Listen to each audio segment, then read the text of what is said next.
your family should absolutely come first. A working wife, mama, a woman of God, we really struggle with that work-life balance thing. You can have different areas where you can focus more on this area, sometimes more on that area, and sometimes you gotta let some areas go so you can have some semblance of balance, if there is such a thing, right?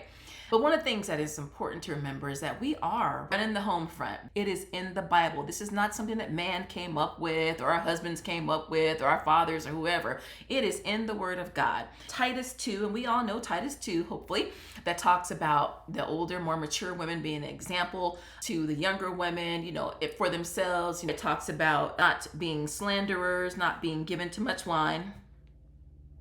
You know who you are. Being teachers of good things, that they admonish the young women to love their husbands, love their children, be discreet, chaste, homemakers, good, obedient to their own husbands. Okay, so what is a homemaker? The Greek word for that, and it is in the Greek from the original text, is ikurgus. And that word means homekeeper. So the women are to be the keepers of the home. So that's not like an option to, okay, well, the home can just go to pot and I'm going to kill it in the workplace.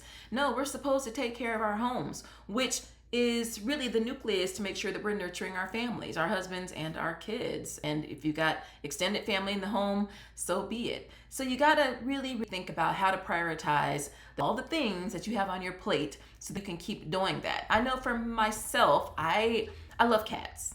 I know some of y'all are like, ooh, cats, they're so gross. I love cats. I don't have one right now because I just don't have the time to devote to a cat. I have a pretty bad commute and I don't think it would be fair to the animal. So at some point, I'll be able to figure that out and get my cat. But what I was doing was volunteering at a shelter. I was actually going there once a week and playing with the kitties, changing the litter box, and it was fulfilling. It was so wonderful. But it got to a point where it was another thing pulling on me and it was just distracting. I would come home from work.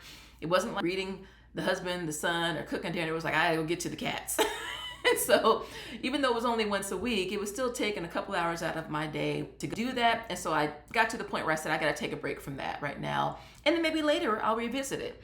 Sometimes you've got to make sacrifices as a woman of God to make sure that you're keeping your family, that you're prioritizing, to make sure that you're fulfilling your role of keeping your house. You just got to stay in the Word, stay prayed up, and ask the Lord to support you and to give you the strength and the grace to get through each day. Because it is a day at a time. It is a day at a time.